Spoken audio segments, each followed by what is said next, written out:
దినములు గడుస్తూ ఉన్నవి. మనం చాలా సంతోషంగా ఉన్నాము. అంటే మనకు కష్టంగా ఉన్నవి, సుఖంగా ఉన్నవి, దాంతోపాటు సంతోషం కూడా జీవితంలో ఉంటుంది. అయితే దినములు గడిచే కొద్దీ మనకేంటంటే దాని యొక్క వాల్యూస్ తెలియడం. మన జీవితం ఎంతగా ఉన్నదంటే సమయాన్ని వృధా చేయడంలో చాలా ఎక్కువగా మనం చూస్తూ ఉంటాం. మరి సమయాన్ని ఎలా ఆదాయపరచుకోవాలనేది మనం తెలిసినప్పటికీ అనేక దైవజనులతో ఉంటాము, అనేక వర్తమానాలు ఉంటాము, అనేకమైనటువంటి హెచ్చరికలు పొంది ఉంటాము. అయినప్పటికీ మన జీవితం ఎట్లా ఉంటుందంటే ఒక సాధారణమైనటువంటి జీవితంలో వెళ్ళిపోతూ ఉంటాం. కానీ సాధారణమైనటువంటి జీవితానికి క్రైస్తవ జీవితానికి చాలా వ్యత్యాసం ఉంటుంది. ఎందుకంటే మనం క్రైస్తవులు అని నిలబడుతున్నాము ఈరోజు. ఎందుకంటే లోకం నుంచి మనము వేరు చేయబడిన వారి మధ్యనే మనము క్రైస్తవులుగా నిలబడుతున్నాం. అయితే మనము ఇక్కడ ఉందంటే మళ్ళీ అదే లోకంతో పరికరిసిపోయి జీవించేవారుగా చూడండి. ఈ లోకంలో మనకు ఇప్పుడు చూసుకున్నట్లయితే అనేది ఆర్టిఫిషియల్ ఇంటెలిజెన్స్ అనేది ఇప్పుడు మరి కొత్తగా వస్తున్నటువంటి ఒక సమూహం. చెప్పాలంటే మానవాళిని మరి మొట్టమాయం చేయడానికి దానైనటువంటి అంత్యక్రీస్తుని కూడా చెప్పవచ్చు. అదే ఒక 2 ఎగ్జాంపుల్స్ చెప్పి తర్వాత వారికి ధ్యానం చేసి అంటే రీసెంట్గా జరిగిన విషయాలు తెలుసుకోవడం మనకు ఎంతో అవసరమైంది. ఈ ఏ టెక్నాలజీ చేసింది ఎవరంటే మనిషి. దేవుడు మానవుడు చేశాడు, మానవుడేమో దేవుడు చెప్పుకుంటున్నాడు, దేవుని తయారు చేసుకుంటున్నాడు, రూపాయలు పెడుతున్నాడు, దాన్ని మొక్కుకుంటున్నాడు. దేవుడేమో మానవుడిని మరి ఆయన గణపరచడానికి, ఆయన మహిమపరిచేందుకు ఆయన సృష్టించుకున్నటువంటి సృష్టి మానవుడు. అయితే మానవుడు దేవుడిని వదిలేసి వింతైన వస్తువులు తయారు చేసుకుని వాటికి దేవుని వాటిని పూజించే స్థితిలో మానవుడు. అందుకని ఆయన యేసుక్రీస్తు లోకానికి వచ్చింది. అటువంటి జీవితం నుంచి విడిపించి మరి రక్షణ అనేటువంటి వస్త్రాన్ని మనకు ఇచ్చినట్టుగా మనం చూసుకుంటాం. ఎప్పుడైతే ఈ రక్షణ అనే వస్త్రాన్ని మనం ధరించుకున్నామో ఆనాటి నుండి మనము ఆయన వారసులు, ఆయన సొత్తు, ఆయన ప్రజలము. అందుకని ఆయన్ని మనం ఏం చేయాలంటే ఆరాధించాలి, స్థుతించాలి, మహిమపరచాలి, ఘనపరచాలి. అంతకుమించి ఆయన అడిగేది ఏం లేదు. ఆయన ఏమంటున్నాడు, నీ హృదయంలో నాకు చోటింపు, ఆ హృదయంలో నన్ను ఆరాధించంతే. అంతకుమించి ఆయన ఏం అడగట్లేదు. కానీ లోకానుసారమైనటువంటి జీవితం చూసినట్లయితే అనేకమైనటువంటి డబ్బు ఖర్చు పెట్టుకుంటూ ఉంటారు, ఎక్కడికో ఎలా అనుకుంటారు, ఎక్కడెక్కడో అనేకమైనటువంటి మరి అక్కడ మీరు వెళ్తే కష్టాలు పోతాయని నమ్మకాలతో వెళ్తూ ఉంటారు. కానీ ప్రభువైన యేసుక్రీస్తు ఒకటే అంటాడు, నీ చింత యావత్తు నాకు ఆయన వేసి నన్ను మాట్లాడుకుంటున్నాడు, నాతో మాట్లాడుతున్నాడు. అంతకుమైన ఏం అడగట్లేదు, మనకు ఆస్తిపాస్తులు అడగట్లేదు, ఏం అడగలేదు. నీకున్న దాంట్లో చిన్న సమయం నాకు ఇమ్ము. అది మనకు చాలా కష్టమైనటువంటి పరిస్థితి. ఆ సమయాన్ని ఇవ్వడానికి మనకు ఎంతో కష్టం. కాబట్టి ప్రియమైన వల్ల లోకము మరి అంతానికి సమీపంగా ఉన్నది. దేవుడు చెప్పినటువంటి మత్తయి సువార్త మరి మనం చదువుకున్నాం 24 అధ్యాయంలో చెప్పిన కార్యములు సూచక్రియలన్నీ జరుగుతుంది. మనం అయితే ఇంకనో యథారాజ సదా ప్రజ అంటే ఉన్నాం. సిద్ధపాటు లేదు. సిద్ధపాటు ఎంతో ముఖ్యం, ఎంతో అవసరం మనకి. దేవుడు త్వరలో రానంటున్నాడు. ఆయన వచ్చే సమయానికి మనం ఎట్లా ఉండాలండి? సిద్ధపడి ఉండాలి. ఆయన ఎదుర్కోవడానికి సిద్ధపడాలి. అయితే మనము మందిరానికి రావడానికే సమయం ఇవ్వడానికి చాలా ఇబ్బంది పడేవారు. ఒక ఆదివారం తప్ప మిగతా సమయాల్లో దేవునితో మాట్లాడటానికి, దేవునితో గడపడానికి మనకు సమయము చాలా అరుదు, చాలా కష్టమైన పరిస్థితి. ఎందుకంటే మనకు ఆదివారం ఒక్కడే క్రైస్తవులని ముద్రించుకున్నాను. కాబట్టి ప్రియమైన వాళ్ళారా, క్రైస్తవులు అంటే మానవులు కాదండి. కాబట్టి దేవుడు నిన్ను నన్ను ఎందుకు చేసుకున్నాడు? ఆయన ఉద్దేశాలు ఏంటి? అసలు మనం ఆయనను ఆరాధించడానికి ఎందుకు వచ్చి ఉంటున్నాం? ఒక 5 మాటలు తీసుకొని దేవుని ఆరాధించడానికి మనం వెళ్తాం. యోహాను సువార్త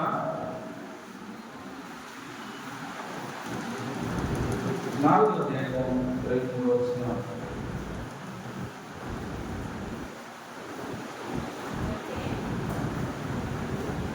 యోహాను సువార్త 4వ అధ్యాయం 23వ వచనం. అయితే యథార్థంగా ఆరాధించేవారు ఆత్మతోనూ సత్యముతోనూ తండ్రిని ఆరాధించు కాలము వచ్చుచున్నది, అది వచ్చేన్నది. తను ఆరాధించేవారు అటువారే కావాలని తండ్రి కోరుతున్నాడు. ప్రభు సహాయం పడుతుంది. ప్రార్థన చేస్తున్నాం. కళ్ళు మూసుకోండి. సంక్షిప్తంగా తండ్రి రాజా సమాధానం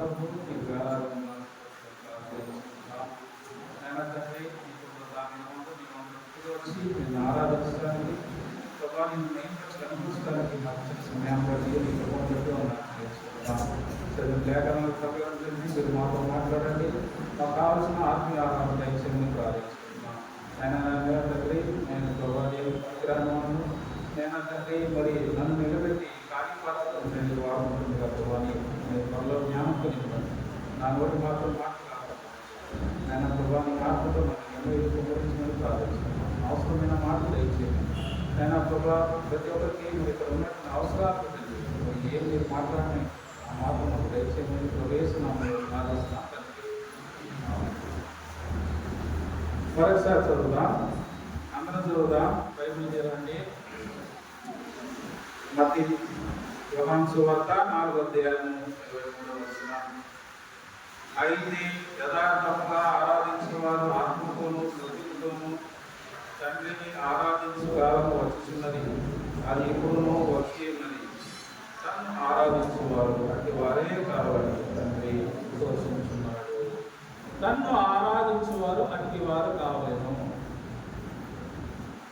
అయితే దేవుడు మనను ఏర్పరచుకున్న కాలం నుంచి ఆయనను ఆరాధించడానికి మనం ఎట్లుండాలంటే ఆత్మతోనూ సత్యంతోనూ ఆరాధించాలనేది మనకు తెలిసినటువంటి మాట. ఇది నేను ఏదో మీకు కొత్తగా నేను చెప్పట్లేదు. అనేకమైన సార్లు ఈ మాట మనము వినే ఉన్నాము. అయితే మరి జీవితము మనల్ని ఎలా నడిపిస్తూ ఉంటుందంటే, ఆదివారం అయితేనే పరిశుద్ధత, ఆదివారం అయితేనే దేవునితో సహవాసము, ఆదివారం అయితేనే మన యొక్క ఉన్నటువంటి అపవిత్రత అంతా తీసివేసి ఆ దినం మాత్రమే పవిత్రతగా కనపడేవారు. ఎందుకంటే మిగతా రోజుల్లో లోకంతో కలిసిపోయి లోకానుసారమైనటువంటి కొన్ని విషయాలు మనలో వెంటాడుతూనే ఉంటాయి, విడిచిపెట్టలే వాటి. కాబట్టి ప్రియమైన వాళ్ళ ఆయన ఆరాధించేవారు ఆత్మతోనూ సత్యంతోనూ ఆరాధించేవారు అట్టివారు కావాలి. కాబట్టి మనము ఆయన ఆరాధించడానికి ఏర్పరచుకున్న ప్రజలు అంటున్నాం. కాబట్టి మొదటిగా ఆయన మనం ఏ విధంగా ఏర్పరచుకున్నాడు చూద్దాము. యెషయా గ్రంథము 43వ అధ్యాయము, యెషయా 43:7. నా మహిమ నిమిత్తము నేను సృష్టించిన వారిని ఏం చేయాలంటే, నా మహిమ నిమిత్తము నేను సృజించిన వారు. ఇప్పుడు ఎప్పుడు మనం ఎవరమండి? ఆయన మహిమ కొరకు ఏర్పరచబడిన వారు. ఆయన మహిమపరచడానికి సృజించుకున్నాడంట. కాబట్టి ప్రియమైన వాళ్ళారా, మనము మహిమపరచడానికి ఏర్పరచబడిన ప్రజలంగా. అందుకనే ఆయన స్తుతించడానికి మనం ప్రిపరేషన్ అవసరం, సిద్ధపాటు అవసరం. కాబట్టి మన ఆలోచన యావత్తు సకల లోకంలో తిరుగుతూ ఉంటుంది, లోకంతోనే అటాచ్మెంట్ అయిపోయింది కదండి. ఇక్కడ ప్రభు అంటున్నాడంటే వాళ్ళు వినిపించండి, నా ప్రజలను నమ్మనండి, నా మహిమ నిమిత్తం నేను సృజించుకున్న ప్రజలు. కాబట్టి ఆయన మహిమపరచడానికి ఈ ఉదయకాలం నేను ఇక్కడ చేరి వచ్చుంటున్నాను, ఆయన స్థుతించడానికి ఆరాధించడానికి ఇక్కడ చేరి వచ్చుంటున్నాను. కాబట్టి నిన్ను నన్ను ఆయన ప్రత్యేకపరచుకుని ఏర్పరచుకున్న ప్రజలను నేను ఆయన మహిమ నిమిత్తము నీవు నేను ఏర్పరచుకున్న ప్రజలు యేసుక్రీస్తు వారు. అందుకని నీ కొరకు నా కొరకు ఏం చేశాడంటే తన విలువైన అటువంటి మరణ త్యాగం మనం చేయగలమా? మామూలుగా జనరల్గానే ఒక చిన్న విషయాలు ఇంట్లో జరిగే ప్రేమ గొడవలోనే మనం తప్పులేని వారుగా ఉంటున్నాం. కానీ నీ కొరకు నా కొరకు ఎవరంటే ఇంతకుముందు ఎవరంటే మనం మంచివారమా? మంచివారమేనా? రక్షింపబడక ముందు మనం మంచివాళ్ళమేనా? ఎందుకు రక్షింపడ్డాం? మంచివాళ్ళమైతే ఎందుకు రక్షింపడుతున్నాం? అయితే నీలో ఏదో ఒక పాపం వెంటాడుతూనే ఉంది. పాపం అంటే దొంగతనము, లేకపోతే వ్యభిచారము, లేకపోతే నరహత్యలు, ఇవన్నీ పాపమే కాదు, అనేకమైన ఉన్నాయి. చాలా పాపాలు ఉన్నాయి.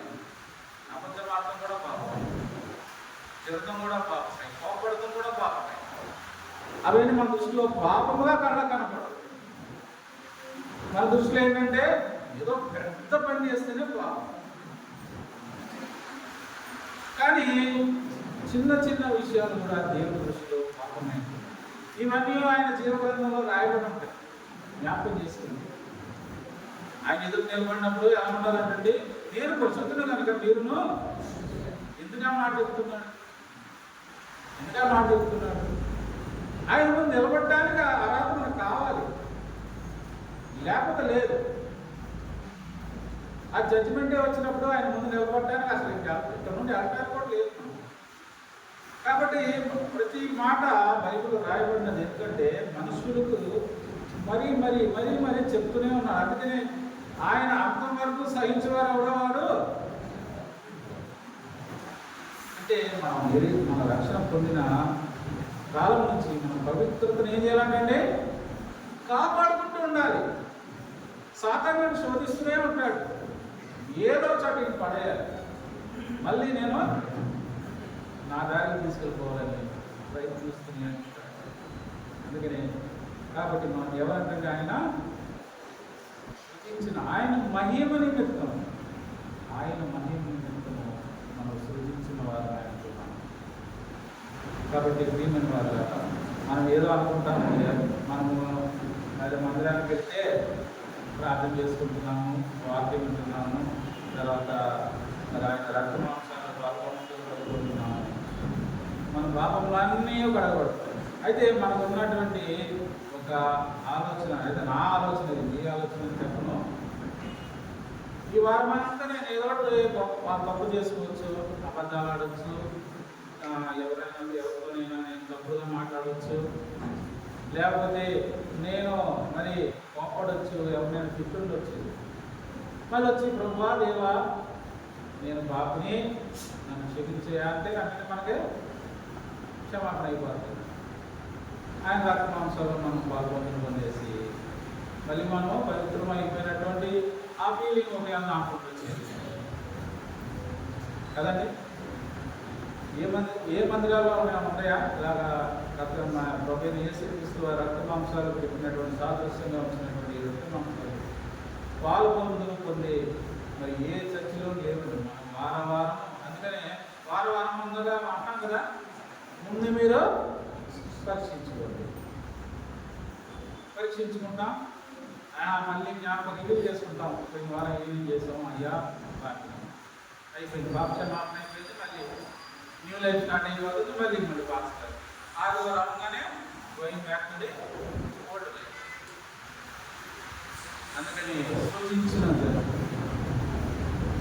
ఆ మాటలో మీరు చాలా జాగ్రత్తగా గమనించాలి. ఆయన మహిమని మనం శోధించబడిన వాడు. అందుకనే దేవుడు అంటున్నాడు, నేను పరిశుద్ధుని కనుక మీరు ఎక్కడ ఉండాలంటే పరిశుద్ధులుగా ఉంటారు. ఇంకో మాట చూసుకుందాం. తీతుకు రాసిన పత్రిక, తీతుకు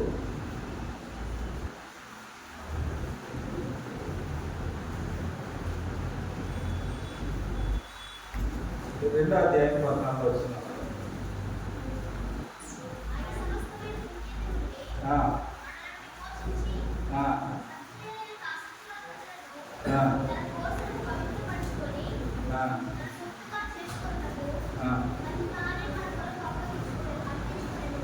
తను తానే అర్పించుకునేను.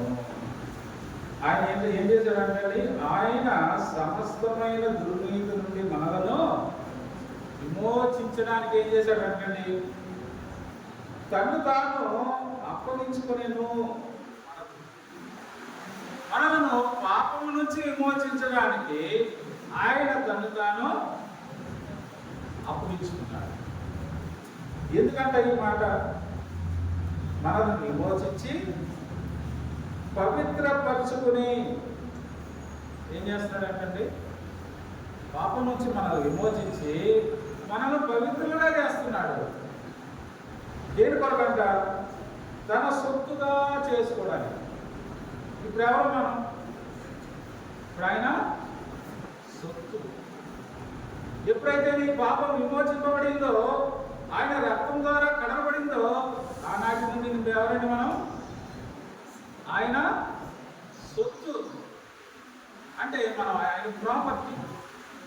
అయితే లోకంలో మనం అనేకమైన ప్రాపర్టీలు సంపాదించుకుంటుంటాం. ఆయన కొంతమంది సంపాదిస్తూ ఉంటారు, సరిపోవట్లే వాళ్ళు. చివరికి కావాల్సింది సంపాదన పెరిగిపోతూ ఉంటుంది. కానీ ఒక పేద ప్రజలు చూస్తే ₹1 కూడా ఇవ్వలేరు. అలాంటి ఆశపరులు ఉంటారు. లోకాన్ని జయించాలని అనుకునే వాళ్ళు కూడా మంది ఉంటారు. అయితే ప్రభువైన యేసుక్రీస్తు వారు ఏం కోరుకుంటున్నాడు అంటే, మనల్ని కోరుకుంటున్నాడు. ఈ పాపిని కోరుకుంటున్నాడు. ఈ పాపము జీవితాన్ని కోరుకుంటున్నాడు. అందుకే మనల్ని పవిత్రపరిచి ఆయన మరి సొత్తుగా చేసుకోవడానికంట తను తాను అర్పించుకున్నాడు. ఎంత విలువైన మాట, జ్ఞాపకం చేసుకోండి. ఇప్పుడు మీరు ఆరాధించేటప్పుడు ఈ మాటలు జ్ఞాపకం చేసుకోవాలి. తను తాను అప్పగించుకున్నాడు నీకు నాకు. మరి మన జీవితం అట్లా చేస్తున్నాము. అదే రొటీన్ లైఫ్. చేంజ్ ఉండదు. మార్పు అనేది రాకపోతే, మార్పు ఎప్పుడు వచ్చింది మనకు? మార్పు ఎప్పుడైతే రక్షణ ఉన్నా ఆ దినం వచ్చిన మార్పు కదండి. ఆ దినము మనం పొందినటువంటి సంతోషము ఇప్పటివరకు అలాగే ఉందా? నేను లేనండి, నేను లేను. కాబట్టి అందుకనే పవిత్రులుగా చేశాడు, పవిత్రులుగా చేశాడు. పవిత్రత. ఒక తెల్ల చొక్కాయి మీద ఒక చిన్న మత పట్టుకుని దాన్ని తోముతూనే ఉంటాం. పోయాకో గుట్ట చెరిగిపోయినా తోముతానే ఉంటాం కదా. ఎందుకంటే ఆ తెల్ల చొక్కాయి అనేది తెల్లగానే ఉండిపోవాలి. పవిత్రత. కాబట్టి నీవు నేను ఆయన సొత్తు అయి ఉంటున్నాను. You are belongs to his property. ఆయన ప్రాపర్టీ. నిన్ను నన్ను కొనుక్కుంటున్నాడు. అందుకనే తను దాన్ని అప్పగించుకుంటున్నాడు. ఈ మాటలు మనం విన్నాము, సువార్త ద్వారా విన్నాము, రక్షింపడ్డాము, మారుమనసు పొందాము, బాప్తిసం తీసుకున్నాము. మరి ఆ పవిత్రత, ఆ దినాన్ని పొందినటువంటి సంతోషము, ఆ దినాన్ని నీ హృదయంలో ఉన్నటువంటి ఆ ఆనందము, ఆ పవిత్రత నేటి వరకు మనం సాగించుకుంటూ వస్తున్నాం. ఒకనొక దినమున ఆయన ఎదుర్కోబోతున్నాం, ఆయన ముందు నిలబడబోతున్నాం. ఆ సమయాన్ని ఇప్పుడు మనం జ్ఞాపకం చేసుకుంటాం. కాబట్టి ప్రియమైన వాళ్ళ సిద్ధపడాలి. అందుకని నిన్ను నన్ను ఆయన సొత్తుగా చేసుకున్నట్టుగా చూస్తూ ఉన్నాను. తన ప్రాణాన్ని సైతం లెక్క చేయని దేవుడుగా ఉంటున్నాడు. ఒక దేవుడు ఒక మనిషి కోసం ప్రాణం పెడుతున్నాడు. ఇక్కడేమో మనం బొమ్మలు చేసుకుని వాటిని ఆరాధించుకుంటూ తిరిగి జనాలు చూస్తాం. ఒక దేవుడు, ఒక మనిషి, ఒక పాప జీవితంలో జీవిస్తున్న పాపి కోసము ఒక దేవుడు ప్రాణం పెడతాడు. ఏమైనా వాళ్ళ ఆలోచించారు. మనము అది మన యొక్క స్థితి జ్ఞాపకం చేసుకున్నాం. మనం దేవుడితో ఎంత సహవాసం చేస్తున్నామో జ్ఞాపకం చేసుకున్నాం. నిన్ను ఆయన ఎంతగా ప్రేమిస్తున్నాడో జ్ఞాపకం చేసుకున్నాడు. ఇప్పుడు మనం ఎంత ప్రేమను తిరిగిస్తున్నామో జ్ఞాపకం చేసుకున్నాం. ఇది నన్ను ఆరాధించడానికి వచ్చాము. మనం ఆయన మనకి ఇచ్చినటువంటి ప్రేమ ప్రతిఫలంగా మనం ఏమి పెడుతున్నాం. ఆయన నిన్ను నన్ను సొత్తుగా చేసుకున్నటువంటి మనుషులుగా ఉంటుంది. చూడండి, మూడో మాట తీసుకుందాము. తులసి రాష్ట్రంగా క్షమించాలి. మొదటి కొరింది 6వ అధ్యాయం 20వ వచనం.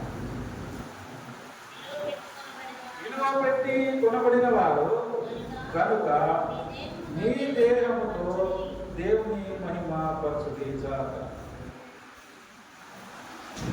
ఏం పెట్టుకున్నారంటే విలువ పెట్టి కొనబడిన వారము. రెండవ మాట ఏం చెప్పబడిందండి? కనుక మీ దేహముతో ఆయన మహిమపరచాలి. అంటే దేహము శుద్ధికరము ఎంతో అవసరం. మీ దేహమును శుద్ధి చేసుకోవాలి. మీ దేహంలో ఉన్నటువంటి కల్మషాన్ని తీసివేసుకోవాలి, పాపమును తీసివేసుకోవాలి, దురాలోచనలు తీసివేసేయాలి. మీ దేహము కాబట్టి దేహముతో ఆయన మహిమపరచుడి. ఇందాకే చూసాం కదా, ఆయన ఇచ్చినటువంటి విలువ ఏంటంటే విలువ పెట్టి కొన్నవారము. ఆయన ఇచ్చినటువంటి విలువ తన ప్రాణాన్ని ఇచ్చాడు, తన ప్రాణం పెట్టాడు. కాబట్టి మన వాళ్ళ నీవు నేను సాధారణమైన ప్రజలమైతే కానీ కాదు. మనసులో ఉంచుకోండి, సాధారణ ప్రజలము కానీ కాదు. మనము వారి నుండి వేరుపరచబడిన వారు. అందుకనే ఇన్ని చెప్తున్నా దేవుడు. నిన్ను వేరుపరిచిన తర్వాత అరే నీ కోసం నేను ఇది చేశాను. అయితే మనం ఎన్ని జ్ఞాపకం చేసుకోవాలి. మనకు తెలుసు, తెలియక కాదు, మనకి ఎన్ని చదవక కాదు. మరి అనేకమైనటువంటి గొప్ప గొప్ప దైవజనులు, గొప్ప గొప్ప మరి వర్తమానికుల ద్వారా విన్నవే, ప్రతిదీ విన్నవే. కొత్తగా ఎక్కడి నుంచి రాదు, కొత్తగా నేను ఎక్కడి నుంచో తీసుకుని రాను. కాబట్టి ప్రియమైన వల్ల విలువ పెట్టుకున్న ప్రజలు ఆ విలువకు మనం విలువిస్తున్నామా కదా? విలువిస్తున్నామా? అసలు ఇవ్వలేము. ఎందుకంటే మనకు సమయము అనుకూలంగా ఉండదు, సహకరించదు. కానీ మనం అనుకుంటే అన్నీ సహకరిస్తారు. ఎప్పుడు అనుకుంటాం?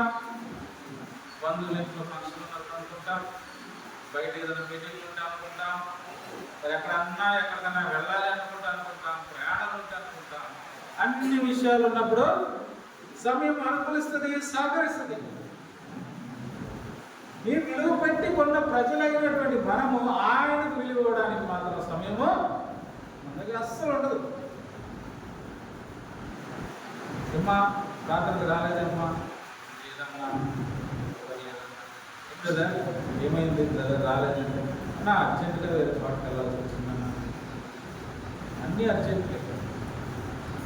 కానీ ఒకనొక దినం రానే బుద్ధిగల కన్నికల వల్లే ఉంటాము, లేకపోతే బుద్ధి లేని కన్నికల వల్లే ఉంటాము. మనం పరిశోధించుకుంటాం. ఆ దినాన్న మరి ఆ సమయము వచ్చినప్పుడు ఆ ద్వారం తెరవబడినప్పుడు ఏం చేయాలంటే మనం ద్వారం దగ్గర నిలబడి ఉండాలి. ఆ ద్వారం దగ్గర నిలబడకపోతే కాబట్టి ఆ స్థితి రాకుండా చూసుకోవాలి. ఎక్కువ ఇక మీదగా నువ్వు సంఘమునకు రావడం మొదలు పెట్టాలి. దేవుడితో ఎక్కువ గడపడానికి ఇష్టపడాలి. రానున్న దినాల్లో ఇది కూడా ఉండదు. మనకి అనేక చోట్ల చూస్తున్నారు, రెవల్యూషన్ ఎక్కువైపోయింది. ఎక్కడ పీస్ఫుల్గా మరి వాక్యం వినడానికి కూడా లేని పరిస్థితులు అనేకమైన వారు వాక్యం లేక ఇబ్బంది పడుతున్నారు, బాధపడుతున్నారు. ఆ వాక్యం యొక్క కరువు రానే ఉంటుంది. ఆ సమయాన్ని ఏం చేస్తాం? ఆ సమయాన్ని ఎక్కడికి వెళ్తాం? బైబిల్ కూడా చేతుల్లో లేని పరిస్థితుల్లో ఉన్నప్పుడు ఏం చేస్తాం? విలువ పెట్టి కొన్న ప్రజలు ఆ విలువను మనం విలువించే వారిగా ఉంటాం. సమయాన్ని సద్వినియోగం చేసుకోవాలి. దేవుని ఆలయంలో, దేవుని మందిరంలో దేవునితో పాటు గడపడానికి ఇష్టపడాలి. 2 గంటల వాక్యం వినాలంటే మనం నిద్ర చేస్తాం, బోర్ కొట్టేస్తాం. కానీ దేవుడు నీ కొరకు, నా కొరకు ఆయన చేసిన ప్రతి ఒక్క త్యాగాన్ని జ్ఞాపకం చేసుకోండి. కాబట్టి ప్రేమను వల్ల మూడవదిగా అందుకని ఏం చేయాలి? మనం ఇదనము ఆయనను ఆరాధించడానికి మనం బదులుతాం. 4వదిగా ఒక మాట వస్తుందా? 1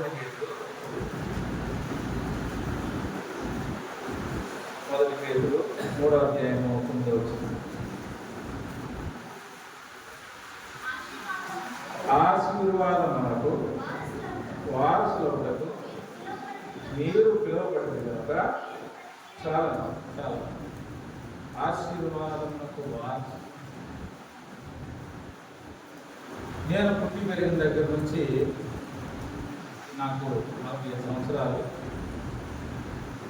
మరి నా చిన్నప్పుడు మరి మొదటి సంవత్సరంలో మరి తల్లిదండ్రులు వాగ్దానాలు తీశారో తెలియదు, కానీ 45 వాగ్దానాలు దేవుడు నాకు ఇచ్చున్నాడు. 45 ఆశీర్వాదాలు దేవుడు నాకు ఇచ్చుంటున్నాడు.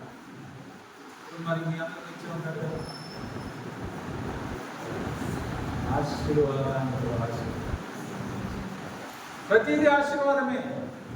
కానీ మన ఆలోచనలు, మన ఆశలే వేరే విధంగా ఉంటాయి. ఉన్న దాంట్లో తృప్తిపడలేదు. ఎదటివాడు ఏదైనా కొనుక్కుంటే మనం కూడా కొనేయాలి. మన దగ్గర ఉన్నా లేకపోయినా అప్పు చేసుకుని అటువంటి స్థితిలోకి వెళ్ళిపోతూ ఉంటాం. దేవుడు నిన్ను ఆశీర్వదించి నీకు బలాన్ని ఇస్తాడు. అది నీకు ఇవ్వబడింది, దాని మీద నీకు పేరు రాయబడింది. కానీ మన ఆలోచన అలా కాదు కదా. ఎదట వాడితో పోటీ. వాటి సంపాదించుకుంటారు, మంచి చేతులు తెచ్చుకుంటారు, కొనుక్కుంటున్నారు. మన పరిస్థితి పక్కన ఉంటే అదే తప్పు, పోటీ. వాళ్ళతో పోటీ. సహోదరులు ఎక్కువ పోటీ వేసుకుంటారు. అక్క మంచి చీర కొన్నట్టు వెంటనే కొనేయాలి. అలాంటి పోటీ మన దగ్గర కాబట్టి ఆయన ఆశీర్వాదానికి వారసులుగా చేసుకుంటాం కదండి. మనం ఆశీర్వదించబడ్డామా లేదా? కష్టమైనను, దుఃఖమైనను, అనేకమైన విషయాలైనను ఆయన మనల్ని వెంటాడుతూనే ఉంటాడంట.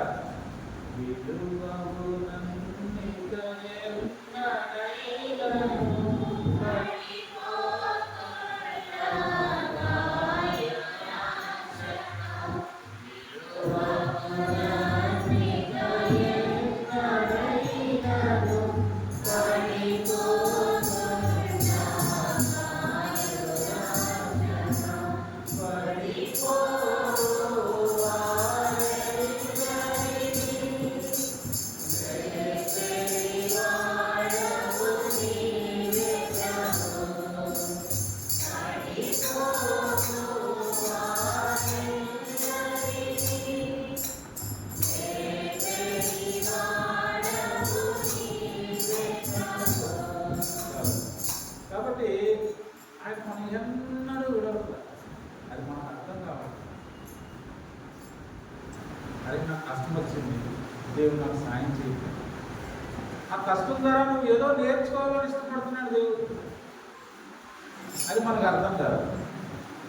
అయితే కష్టం వచ్చింది, దేవుడు నాకు సాయం చేయట్లా అని ప్రార్థన చేస్తున్నా జవాబు రాట్లా. అదే మన తలపోటు. మన ఆలోచన అంతా అలాగే ఉంటుంది.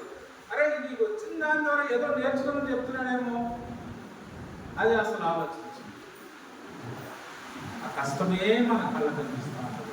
ఆశీర్వదిస్తున్నాడు నిన్ను. అక్కడ నీకు పెట్టిన కష్టం ద్వారా ఒక ఆశీర్వాదం ఉందేమో, అది నీ కొరకు ఎదురు చూస్తుందేమో. కాబట్టి ప్రియమైన వాళ్ళారా, ఎన్నడూ విడవడు, ఎన్నడూ ఏనాటికి విడవడు దేవుడు. అందుకనే ఆయన ఆశీర్వాదాలు వారసులుగా చేసుకుంటున్నాడు మనల్ని. కాబట్టి మీరు ఏ స్థితిలో ఉన్నప్పటికీ దేవుడు నిన్ను ఆశీర్వదిస్తాడు, దేవుడు నీకు తోడే ఉంటాడు. కాబట్టి ఆయన బిడ్డలు ఎన్నడూ విడవు, అది మనసులో ఉంచుకున్నాడు. కాబట్టి మనం ఆయన ఆశీర్వాదాలను మనం వారసులమై ఆయన సృష్టించిన ప్రజలనే ఆయన విలువ పెట్టి ఉన్నవారంగా ఉంటున్నాం, ఆయన సొత్తుగా ఉంటున్నాం, అన్ని ఆశీర్వాదాలకు వారసులమై ఉంటున్నాం. మనం కోరుకునే కోరికలు ఎట్లుంటాయంటే ఈ లోకంలో జీవించడానికి, సంతోషంగా జీవించడానికి అన్నీ ఉంటాయి చాలా, అన్నీ కావాలి. మా చిన్ననాటి జీవితాన్ని 5 నిమిషాలు పంచుకోవాలి. చిన్నప్పుడు మేము ఏం చేసేవాళ్ళం, స్కూల్కి నడిచి వెళ్ళేవాళ్ళం. ఎంత దూరం ఉంటుంది స్కూల్? 3 కిలోమీటర్లు 4 కిలోమీటర్లు అక్కడికి వెళ్ళేవాళ్ళం. తర్వాత సైకిల్ వచ్చింది, సైకిల్ దొరుకుతుంది. తర్వాత చిన్న చిన్న బండి వచ్చింది. ఇప్పుడు చూస్తే జీవితం ఎట్లుందండి, కారు లేదే జీవితం లేదు. టూ వీలర్ కావాల్సిందంటే 1 ఉంటే 2, 3 కొంటున్నాను. లారీకి అలా లైఫ్ స్టైల్ మారిపోతుంది. మరి ఇవన్నీ ఆశీర్వాదాలా కాదా? ఇప్పుడు మరి మోషే మరి మన ఇశ్రాయేల్ నడిపించాడు కదా, నడిపించిన కాలంలో ఏం జరిగింది? వాళ్ళ బట్టలు మాయలేదు, చిరకలేదు. కానీ ఈ పిల్లోడు 4 ఏళ్ళు నడిచేటప్పుడు ఎంత ఏ వయసు? ఆ వయసు వస్తుంది. అంటే బట్టలో ఏ రూపంలో ఉన్నాయో ఆ రూపానికి సెట్ అయిపోతుంది. అది ఆశీర్వాదం. అలాగే మన జీవితాలు కూడా ఒకప్పుడు ఏ స్థితిలో ఉండొచ్చు, మళ్ళీ దేవుడు మనం హెచ్చించవచ్చు, మళ్ళీ పడిపోవచ్చేమో, అది కూడా ఆశీర్వాదం.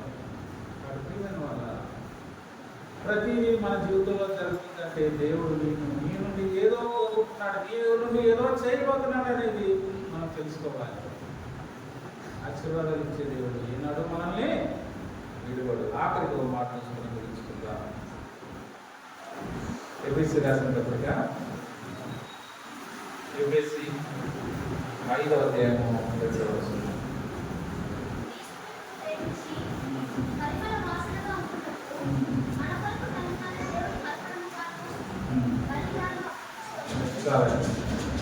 క్రీస్తు మిమ్మల్ని ప్రేమించి పరిమళ వాసనగా ఉండటకు మన వరకు తను తాను దేవుడికి అర్పణగా అర్పించుకున్నాడు. ఇప్పుడు మనం ఎవరు అనుకున్నామండి? పరిమళ వాసనగా చేయడానికి ఏం చేశాడంటే దేవుడు తను తాను. పరిమళ వాసన మరి లోకం చేసి క్రీస్తు పుట్టినప్పుడు జ్ఞానం తీసుకొచ్చారు కదండి, అర్థము మూలము సామ్రాన్ని తీసుకొచ్చారు కదా. వీటి యొక్క గుణ లక్షణాలు ఏంటి?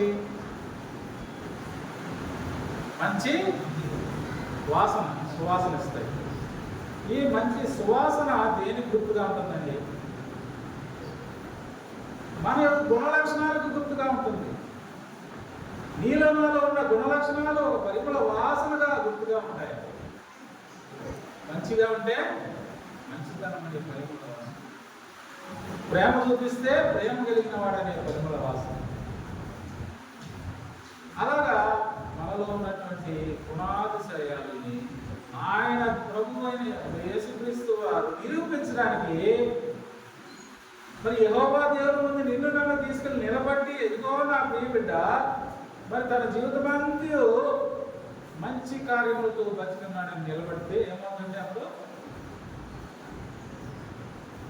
దీన్ని ఏమంటారంటే క్రెడిట్స్ అంటారు. కంపెనీస్లో వర్క్ చేసే వాళ్ళకి ఒక క్రెడిట్స్ అంటారు. క్రెడిట్స్ అంటే ఏంటంటే కంపెనీలో మనం ప్రవర్తన ఎట్లా ఉంటుంది, పని ఎలా చేస్తున్నాడు, ఎంత వారిని ఏ విధంగా అప్రోచ్ చేస్తున్నాడు అంటే మన ప్రతి ఒక్క గుణ లక్షణాలని వాళ్ళు ఒక మెషర్మెంట్ చేస్తూ ఉంటారు. దాన్ని బట్టి ఇంక్రిమెంట్లు వస్తాయి. ప్రైవేట్ కంపెనీలో, గవర్నమెంట్ కంపెనీస్ కాదని చెప్పేది, ప్రైవేట్ కంపెనీస్లో ప్రతి ఒక్క మనిషిని మెషర్మెంట్ చేస్తారు. అంటే నేను సంవత్సరం ఇంక్రిమెంట్ ఇవ్వడానికి నా కింద పనిచేసే వారందరికీ నేను ఈ విధంగా చూస్తున్నాను. వాడి ఎబిలిటీ ఇవన్నీ చెక్ చేసుకుంటున్నాడు. అదే అతని యొక్క పరిమళ వాసన. ఇప్పుడు నీవు నేను ప్రభు యేసుక్రీస్తు వారు మరి ఆయన మనని పరిమళ వాసనగా చేయడానికి మనం అవ్వము. మనమైతే ఆయన చేస్తేనే, ఆయన చేస్తున్నాడు, ప్రయత్నిస్తూ ఉన్నాడు. మనమేమో అవ్వడానికి రావట్లా. ఎందుకు రావట్లేదు? కాబట్టి నీలో నాలో ఉన్నటువంటి పరిమళ వాసన కనపడే వారు. అందుకని ఆయన ఏం చేసినటువంటి తను తాను దేవునికి అర్పణముగాను బలిగాను అప్పగించుకున్నాడు. అందుకని ప్రభా దేవాదేవా నన్ను ఎందుకు చెయ్యా ఇచ్చితివి అన్నాడు. అందుకని అప్పగించుకున్న దేవుడు. కాబట్టి ప్రియమైన వాళ్ళ నీ కొరకు ఈ పాపడు జీవితంలో నుంచి మరి మనకు రక్షణ పొంది మరి వెలుగులోకి వచ్చాం, మళ్ళీ వెలుగులో ఉన్నామా చీకట్లోకి వెళ్ళిపోయామా అనేది మనం పరిశీలించుకోవాలి. మనము మరి చెక్ చేసుకోవాల్సిన పరిస్థితుల్లో ప్రియమైన వాళ్ళ చూడండి, ఆయన నిన్ను నన్ను ఆయన మహిమ నిమిత్తం ఏర్పరుచుకున్న ప్రజలమైన. అందుకని ఆయన ఆరాధించేది వచ్చిన మనము ఆయన ఆత్మతోనూ సత్యంతోనూ ఆరాధించడానికి కూడి వచ్చిస్తున్నాం. కాబట్టి మరి దేవుడు తను అర్పించుకొని మరి ఆయన నిన్ను నన్ను ఏక శరీరంగా చేసి ఉంటున్నాడు. మొదటి పోయింది క్షమించండి, కొలసి 3వ అధ్యాయము 15వ వచనం చదవండి. 3:15.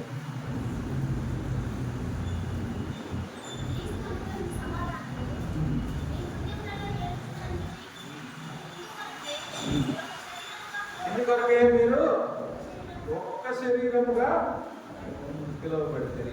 కాబట్టి ప్రియమైన వాళ్ళారా, ఆయన రక్త మాంసాలు పారిపాదస్తులను అడుగుతున్నాం. మనం ఆయన ఆరాధించడానికి వచ్చిన మనం ఏమైతున్నామంటే ఆయనలో ఏక శరీరమే అంటున్నాం. ఇందులో ఆడలేదు, మగలేదు, అందరము ఒకటై. కాబట్టి ప్రియమైన వాళ్ళారా, ఈ దినము ఆయన స్తుతించి ఆయన మహిమపరిచి ప్రజలమై ఉన్నాం. ఆయన సొత్తుగా మనం చేసుకున్న ప్రజలమై ఉన్నాం. ఇందులో పెట్టి కొన్నవారమై ఉంటున్నాం. పరిమళ సువాసనగా ఆయన చేయడానికి ఇష్టపడుతూ ఉంటున్నాడు. కాబట్టి ఈ దినము ఈ వాక్యం ద్వారా దేవుడు మనతో మాట్లాడిన రీతిగా మనల్ని మనం పరిశోధించుకుంటూ ఆయన ఆరాధించడానికి వచ్చిన వారి ముందు మనలో ఉన్నటువంటి కార్యాలను జ్ఞాపకం చేసుకుంటాం. మొదటి. రెండవది, సిద్ధపాటు జీవితం ఎంతో అవసరమైంది. ప్రభు యేసుక్రీస్తు వారు మరి త్వరలో రానే అంటున్నాడు, ఇదిగో మీ కొరకు నేను ఒక స్థలం సిద్ధపరిచి మళ్ళీ వచ్చి నిన్ను నేను తీసుకుని వెళ్తానని వాగ్దానం ఇచ్చిన దేవుడు. అందుకని ఆశీర్వాదాలకి మనము వాసమై వాగ్దానాలకు వాసమై ఉంటున్నాం. కాబట్టి ప్రియమైన వల్ల ఆయన ఆరాధించడానికి వచ్చిన నీవు చెప్పని వాక్యలు ఆయన మహిమపరిచి కనపరచడానికి దేవుడు మనకు సహాయం చేయాలి.